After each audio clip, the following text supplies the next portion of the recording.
It's the first deck tech of the season. I got a little bit of respect around here for a reason. That's right, everybody. You've had a few days to look at everybody's weird jank in one standard, but now it's time to call in an amateur YouTube Magic playing professional comedian guy that likes puns so much that he punts every single game on stream. Hello, it's me, Deb from Mtg. Do you like it a Magic? Because I certainly do, enough so that I've got a whole thing going on here, but it's time to get down to deck teching for one standard. And we decided we're just going to skip right ahead of the curve. I know everyone's doing like toxic decks and stuff like that right now. Blue-black toxic, Selesnya toxic, Atraxa toxic. It's actually Atraxa Reanimator, but still, a lot of people have done the memes so far. But we are about memes. We are around here, actually. But we are also all about them good decks. Believe it or not, most people don't, but just like your dad, I like a good strong deck in my hand, something to hold on to at night. So today we're going to cover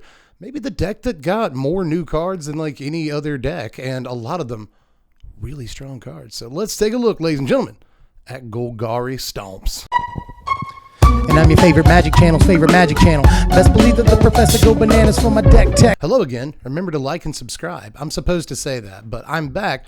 So it's time to get down to Tekken. Not the one with Yoshimitsu. I always used to wish that Tekken was my job. I guess I got what I wanted. But let's talk about the new cards in the deck first. That's not a thing I usually do. I'm going to try something different every now and again. It's important to do so things don't get stale on the YouTube. But let's run through the curve real quick and talk about all the new stuff from Phyrexia LB1 in the deck. And funny enough, they're all creatures. This deck got a bunch of really, really good creatures. So let's start the monster mash here with Evolving Adaptive EA Pork. He's in the game. Is it a new Pelt Collector? Is it a new Experiment 1? It depends on how long you've been playing Magic. But one way or the other, amazing card. It turns out if you're just going to play a bunch of creatures on curve after it, he's going to be a 4/4, and it's not even super hard. This is kind of an upgrade over Ascendant Pack Leader, which already starts with 2 points of power, but for the most part, it's a lot easier to get this past that 2 points of power than it was with Pack Leader. And originally I was playing both of them in the deck, but then I realized that I just probably cut Pack Leader and that's fine. So we ended up with 4 whole 1-drop creatures in this deck, which is a few less than Stompy sometimes plays, but we needed to open up some slots further on along the curve so we could play some better cards than a Savannah Lions. It turns out that's standard nowadays. And honestly, that's been standard for like the last 6 years. I just need to get over the fact that Savannah Lions isn't as playable as it used to be. I wish I could evolve as much as this guy does. He shows a lot of personal growth over the course of a game. But, you know, if you're looking to deal with pesky enchantments and artifacts and stuff like that, because it turns out there's a ton of them in Standard right now, then why don't you call the law offices of Canker Bloom, because he's also a new card in the deck. We're playing 3 copies of Canker Bloom here, and, you know, originally I was on 2. And then I realized that every card in Standard is an artifact or enchantment. I mean, you got your Reckoner Bankbusters, your Fable of the Mirror Breakers, Kimana Faces Kakazan, Mechanized Production or Warfare, that's the name of the card. You've got Wedding Announcement of various white enchantments that like lock down your stuff, Borrowed Time style and whatever. There's so many artifacts and enchantments, right? And sometimes there's like big enchantments people base their whole deck around. I've had multiple people scoop because I have a Canker Bloom out and they play all Obi-Wan and then they just like shame scoop. So like it's just kind of a ridiculous Magic card that is also 3 power, like just a 2 mana 3 power guy that just blows everything up. And there's like tricks with the proliferate mode on him. Obviously, if you have to take a block with him, you can block, proliferate, make your Evolving Adaptive bigger, and sometimes catch people off guard because they forgot you could do that. So it's just a cool card that has tons of applications that I'll probably bring up a couple of more times. Canker Bloom, a lot of people, actually no one, I just want to make this joke. People are like, more like Stanker Bloom, but it's not. It's actually Banker Bloom because you take it to the bank. This card's over. Moving on up the curve here, we're playing 4 copies of Bloated Contaminator. They finally named a card after me. You know, sometimes I'll try to figure out a nickname for a card by shortening its name, but that's really dangerous with this one. Now, the first thing I want to point out is that you're not seeing it wrong. The card really is only like $1.50 or $60 in paper right now. You can get it for embarrassingly cheap for like what an awesome kind of card it is. A play set for like $5-ish bucks. Let's go. It's pretty good. But still, this is a 3 mana 4/4, and that's not like actually the best thing. I don't want to freak out too much about that. We got multiple 3 mana 4/4s in Standard. Who cares? No, what truly matters, ladies and gentlemen, is the Trample, and I guess the Proliferate, which is easy to make happen because it has Trample. Synergizes with itself. That's a good Magic card. But now it's time to get glissy. That's right. We're playing 3 copies of Glissa Sunslayer in this deck. This is actually the real best reason to make this deck black and green. This is basically it. I mean, there's a couple of good black cards in this deck, and if you want to make this deck mostly black, there's a couple of good green cards you could play in this thing, but no matter which version of those two things you're doing, Glissa is the best reason to run the other color. For one, a deck like this needs some ways to draw cards every now and again. Glissa does that. Just try to play an enchantment against this, can't do it. And we don't have a lot of ways of busting up planeswalkers, but Glissa is one of the few ways that we have of doing that main deck, and it's really important in this particular format. Oh, and by the way, First Strike and Death Touch is probably the best combination of keyword abilities in the game. Is that actually? Tier list. Combinations of keyword abilities. Let's make that one. Now we're on 2 copies of Evolved Spinoderm here. You see the apprehension in my voice. I've waffled back and forth between like 4 of this, 4 Wolven Oddity, some mix of both. And in the end, I'm a coward. And I ended up on some mixer of both. So we're only playing 2 copies of this. This can do some stuff that Wolven Oddity can't do. Most notably, it can run into a Shieldred in combat, and yeah, you'll trade it, but you still kill their Shieldred. Wolven Oddity can't do that. That is super duper important. But aside from that, Spinoderm also just, it has the hexproof. You can't remove it. And it's pretty nice when you go, 2-drop creature that they remove into 3-drop creature that they remove into 4-drop creature they cannot remove. It's very satisfying when that happens. And you'd be surprised how many decks in Standard are just like removal piles. You probably wouldn't be surprised. You play Magic, but there's one more new card in the deck, and I mean literally one more, because we're playing 1 copy of Thrun, Breaker of Silence in the deck. This is probably only worth the 1 copy in the main, but this is definitely a super great sideboard card. It just turns out there's actually a number of control decks in the format right now. We're talking about Mono Blue Tempo all the way to Esper Control, which is becoming a thing. That new Jace is a Magic card, but one way or the other, those are actually decks that people are playing. So it turns out that a card like Thrun just wins the game some of the time. There's another one that's a little bit like Evolved Spinoderm. If they remove a guy, and you play Thrun, you feel a lot really more confident now that you have a creature on the board they can't do anything about. Oh, did you play a bunch of removal spells? Did you play a bunch of 2-mana removal spells? Well, I'm so sorry you can't do anything about Thrun. A lot of people are playing these, 4-mana dudes that are basically just massive removal checks that you must have the instant speed kill spell for, like right then and there. And in a format like that, Thrun is really good. Like, Thrun is nutso, butso, banana pudding. He's a good card in a format full of just like, oh, Infernal Grasp that, I'll go for the throat that. So, like, just play some Thrun.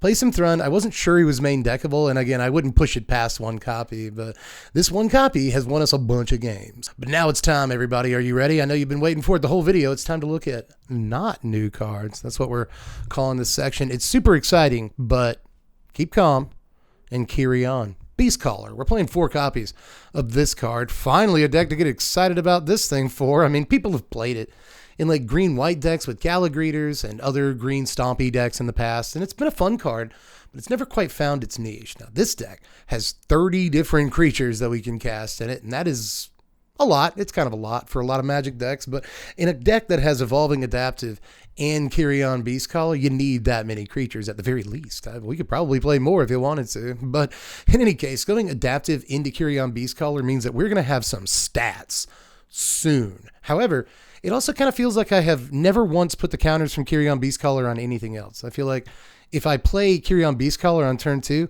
a Depopulate just materializes into my opponent's hand. I don't know if anybody else has that problem, but theoretically, the card's pretty good if it does get targeted with removal. They're also playing 3 Tenacious Underdog. Now, Little Mac is actually basically like the best 2-drop we can play in this deck in terms of like pure aggression. I mean, I guess in terms of pure aggression, you can play Graph Reaver. That would give you something that could kill planeswalkers. Don't do it. Don't play Graph Reaver. But either way, this is another 2-mana 3/2, just like Canker Bloom, but this one attacks way better. You don't really mind throwing it in, because if it gets, knocked out or whatever, it's going to get right back up the next turn, draw you some cards. Another thing in the deck, like Glissa, that draws cards. So we actually have some gas in this thing, and this aggressive card that attacks well early is part of getting that gas. You just don't get that option with many cards these days or ever in the history of Magic. So I think the Tenacious Underdog is in a great pocket for this deck. Not to mention that we're like really punished by sweepers. We don't like them at all. They're scary. So this is great against those at the very least. And it's nice to have a card or two that actually plays well against Depopulate, but not Farewell. I hate Farewell. I'm also playing a Graveyard Trespasser. I had to fill out the 3-drop slot, and this is what we chose. I mean, there's some things we could have gone like Briarbridge Tracker or something. There's some decent 3s. these, obviously.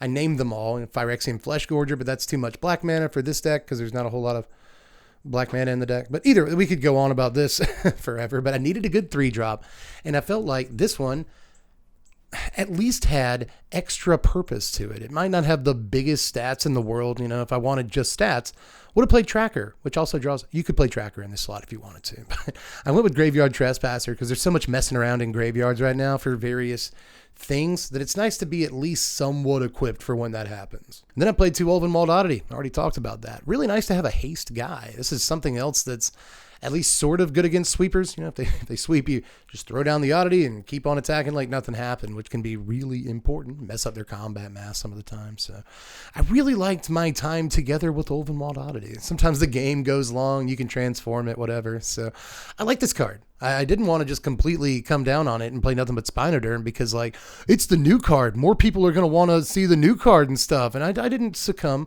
to YouTube clickbait, do nothing but new stuff pressure. No, I still want to play this card because I'm a little bit attached to it. I like the moose. Look at how budget this deck is so far. It's pretty good. I mean, there's only like one card that costs more than $1, and that's like $1.50. Like, who can, you know, pretty cheap little thing. We're playing 3 copies of Shieldred. I'm so sorry. It's just like, deck has black in it, you know, so it needs some 4-drops. And what do we play? I mean, I guess you could play Evolved Spinoderm and Wolven Oddity, and that would be getting 4 copies of both of those cards together would be 1/50th or so the cost of 1 copy of Shieldred. So maybe you do that instead. I don't know. Why is this card so much? Can I just hijack this part of the video to talk about how much a mythic that's currently in print in standard really can even be? I mean, having flashbacks to like Jace, Vryn's Prodigy. Remember when that card was like $95 a few years ago in standard when it was in print? Like, what happened? Why? It's ridiculous. And why is that happening with Shelly? She's in a bunch of standard decks. I guess she's like a good commander. I guess. I don't know. But like, she just, why? Why is this card $60? I don't know. Shieldred's good. I felt like I could spend my time talking about this card in a negative way, at least talking about the price in a negative way, because we all know what it does. We all know exactly how powerful it is. We all know exactly why we have to play it in this deck. And I will apologize again. There's no reason for the card to be as much as it is. I'm sorry. But believe it or not, spells in this deck, there are few. We got 4 copies of Infernal Grasp. There it is. It's a removal check format. You know, play some copies of that. You could also play 1 copy of Go for the Throat and like 3 Infernal Grasp, whatever you want to do. It's up to you. But we are also playing 2 copies of Tarasunder, which is a much more interesting and not played as often as it should be removal spell. This gives us something to kill planeswalkers. Let me throw that out there. It's super important. I kill planeswalkers all the time, constantly, for the 4 mana mode. The exile is also like somewhat important, and it's yet another thing that breaks enchantments and artifacts and stuff. Again, just like try to play an enchantment against us. You're not going to be able to pull that one off. But let's look at the lands. There's 24 lands in this deck. And here they are. This is what they are. There's 18 total green sources and 14 black sources, which is just enough of each. Every now and again, I mean once every 10 games or so, you're going to have some problems. You're not going to be able to play your Shieldred, or for some reason you'll draw every black source and no green source. I don't know why that happens, but it's magic. So that's going to happen from time to time. But you got your Takenuma in the deck, which is a little expensive. It's like $6, you know, it's what you got to have it. There's a lot of good creatures. And you got your Boseiju, which is $32. Why do we let this happen? I don't understand. But like a redneck carpenter at a charcuterie convention, let's take a look at this board, everybody. We got 3 copies of Duress to start things off against them control matchups. We have a few things to drive them crazy, but mostly we want to take out aggro decks. So we got 3 copies of Cut Down, so no one can get on the board faster than us, baby. We got 2 copies of Sheoldred's Edict. This is mostly going to be against planeswalkers, I'm telling you, but you will side it in if the opponent has as many creatures as you do in their deck some of the time. We've got 2 copies of Tarasunder and extra copy of Canker Bloom as well. Yeah, we're bringing the Tarasunder all the way up to 4, within the 75 at least. And a 4th copy of Canker Bloom too. Yeah, I'm that worried about artifacts and enchantments. There are a ton of them in the standard, but these are just not bad cards. If your opponent has planeswalkers, bring in the Tarasunders. It's fine. There's another copy of Graveyard Trespasser in here to deal with pesky graveyard stuff, I guess, jerks who mess around in yards, and then a copy of Thrun as well. We're going to push it up to 2 copies when we know we're playing against control decks. But did you hear, everybody? It's everyone's favorite part of the video. It's time for the coffee break, which I have apparently brought out the tiniest coffee cup in my house for. I didn't realize it was this small. Just now that I see it in comparison in size to me on camera, I realized that maybe I'm some sort of giant wizard man who's growing out of proportion without realizing it. I was wrong. I am capable of growth. Anyway, what we're going to do for the coffee break this time around is talk about some other decks that you could be playing if you wanted some hot Golgari action. So consider this kind of a quadruple deck tech, or at least I'm going to give you a bunch of ideas here. Now, what you could do is play a couple of meme decks. There's some meme decks out there like Fight Rigging, Golgari Fight Club. That's spelled Pyite, like Phyrexian. Fight Club. Is that enough of a pun for you, dear viewer? Thanks for watching. I love you. But this deck, not sure it's very good, but you do get to play Archfiend of the Dross. That's a brand new 4-mana 6/6 flyer. Knock yourself out. Great with Fight Rigging. But I'm pretty sure you could do a little bit better, although I'm not sure you could have much more fun. Oh, wait, yes, I am. Because another thing that people are doing nowadays that looks kind of memey to me, but I at least want to try it, right, is the black-green Phyrexian Obliterator deck. Have you seen this? Have you heard about this? Basically, people are playing like basic, almost nothing but black sources in their entire deck, but, you know, you also get to play the green duels and stuff. That allows you to almost always consistently be able to pay for Phyrexian Obliterator. But if you untap with it in play, or maybe play it with 5 mana available to you, then you can target it with a fight spell. You can target it with a fight spell. You can target it with a fight spell. Your opponent has to sacrifice 1 billion permanents, and they just scoop rather than do that. It turns out every time somebody's had me in that position, I just scoop too. But I'm pretty sure, again, compared to some of the stuff you could be doing, this deck is also just kind of a meme, but a fun one. But I got one more deck to talk about before we get back to the one you clicked for, and it's actually kind of the one that I'm most excited to talk about in the whole video, in a way, because I've been experiencing a lot of success with this deck on the ladder, and I usually don't try to ladder if I'm not streaming. I don't like doing it, but I do test around some stuff at the beginning of the season every season on the ladder just to make sure that it's real. And you kind of have to do that right now, because if you're just in the play queue, it's going to be a bunch of like draft pile toxic decks. So to play against real decks and get real results that actually count as data, you kind of have to go on the ladder occasionally, in this environment at least. So what I've been playing on ladder a lot recently is this also Golgari deck, but there's a lot more black cards in this deck than there are green cards. Right now I'm presenting a kind of mostly mono green Stompy with some black cards deck that's great in terms of aggression and stat lines and such, but this deck, kind of the exact opposite. Not anywhere near as many creatures. We're not in a creature conceit with Evolving Adaptive or Kyrion Beast Color or anything like that. We are kind of the mono black mid-range deck with Invoke Despair and Shieldred, but we also get to play Glissa. We get to play Canker Bloom as a nicely statted, decent dude that trades in combat, does some damage, can blow stuff up. Always really sweet. We still get Tarasunder to blow whatever we want up. So this has just been a really nice deck. Even when you get to the sideboard, there you get to play Thrun against the control matchups that you're otherwise not as good against. So this deck has been phenomenal. It's been a great deck so far for me. Well, let's get back to it with the power rankings for this deck. A final score of 67, which, yeah, is a pretty high score, but doesn't feel quite as high as it used to in this environment. Now, this one I've also tested in a gauntlet, but the old-fashioned way. You see, I wasn't able to procure all of the Bloated Contaminators and Evolved Spinoderms and tons of other Glissas and new cards that I needed to really test this deck in the arena. Instead, I tested a slightly different version of it on Arena. But for the last 3 days, I've been doing it the old-fashioned way, the way we used to do it back in the days of the channel. That's right. I've got proxies, and I've proxied up a gauntlet of the best decks in Standard to play this deck against for the last few days. That's right. We got Bloated. Look at that. That's going to be worth something one day. A little Bloated Contaminator right there. We got our Glissa. That's our Glissa. So here's what we were able to find in that little 3-day battery of testing, I guess. For one, the deck exists in an interesting pocket where it's pretty good against mono red and soldiers, the premier aggro decks in the format. Those aren't easy matchups by any stretch, but they tend to be very winnable matchups. On the other side of that pocket is a bunch of mid-range decks in Standard that tend to be pretty grindy and can outgrind us in longer games, but we have better stats than them earlier in the game. We're far more aggro than a lot of the mid-range decks in the format, like Grixis or Mono Black. And that makes this huge difference in the early and mid games, right? I will say that some of these mid-range decks, especially things like Grixis, have the ability to, let's say, outgas us late in the game. They're just getting all the cards, and we're just kind of not a lot of the time. So we really want to take advantage of the window that we have to close the game in those matchups, and if we don't, we might be in a little bit of trouble because we don't have all the gas in the world. But what we can do is go fast when we need to, and that matters. But that's about omps for stomps this time around, ladies and gentlemen. Hope you enjoyed the deck techery, and there's a bunch more to come this season, not just with this, not just these deck techs, right?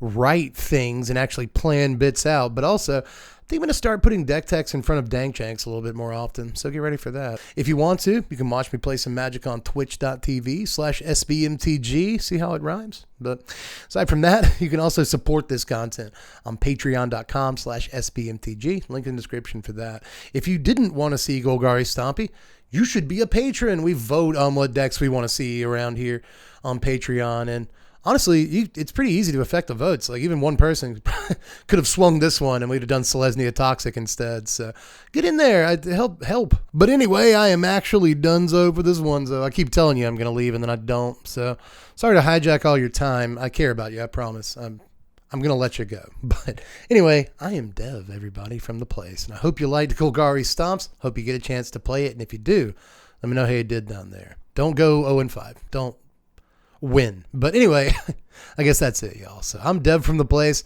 Thanks for watching, Wizards. Spread love and be kind.